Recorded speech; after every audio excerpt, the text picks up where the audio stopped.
Hello and welcome to this quick video about how to use LUT presets in Adobe Photoshop.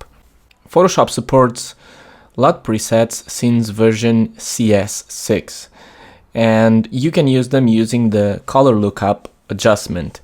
There are two ways of using them in Photoshop, and I'm not going to go into in-depth technique about how I use them.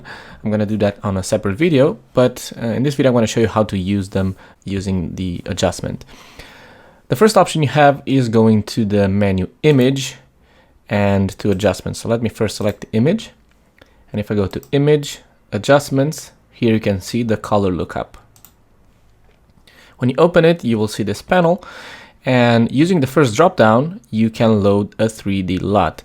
Photoshop supports different formats of lookup tables. And from Lutmix.com you can download Cube and 3DL as well as CSP LUT presets. And basically on this first drop down you click Load 3D LUT, go to your folder and select any LUT you want to use. This is not the best way of using them because you cannot use blend modes, and on top of that it's a destructive edit. So a better way of doing it is using this adjustment as a layer, as I have here on the layers palette. The way you can add color lookup table as an adjustment is going to the layers panel, and here on the bottom click this adjustments icon and select color lookup.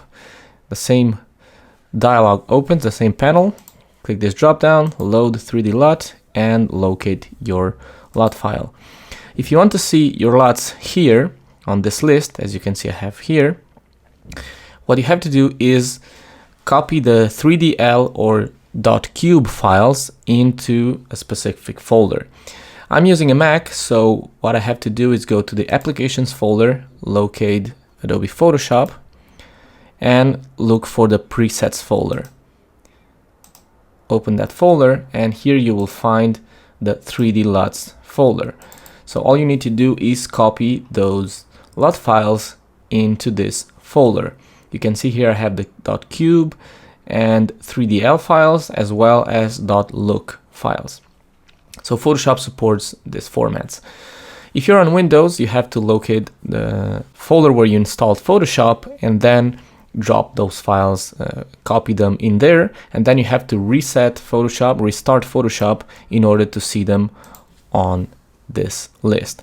And that's pretty much it. You can download free LUT packs from Lutmix.com, either by subscribing to the newsletter or going to the freebies tab on the website, and you can download free LUTs and try them yourself and see what effects you can get. For this particular image, I got this effect. This is a raw image, and I went from this. This is actually an image with camera raw edits on it, and I just stacked a few LUTs with some basic layer masks, and this is the effect that I got. So you can stack multiple adjustments with different opacities and different presets, and use masking if you want to go a bit further, and you can get some awesome effects on your images.